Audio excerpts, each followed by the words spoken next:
আমাদের খ্রিস্টান সমাজের পক্ষ থেকে অনেকে জাতীয়তাবাদী রাজনীতির সাথে সরাসরি জড়িত। অ্যাডভোকেট জন গমেশ সহ অনেকে বিভিন্ন সময়ে নির্যাতিত হয়েছে, ছেলে মেয়ে বাড়িঘর থেকে পালিয়ে বেরিয়েছে, এমনকি বিভিন্ন সময়ে জেলও কেটেছে।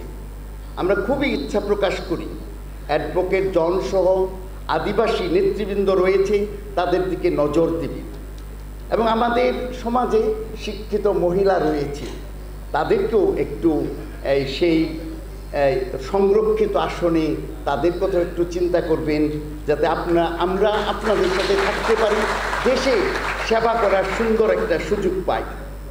তাই পরিশেষে এই দেশে থাকবে না সংখ্যালঘিষ্ঠ ও আদিবাসী হয়ে থাকার বঞ্চনা, থাকবে না ভয় ভীতি, অত্যাচার, নির্যাতন, অপমৃত্যু।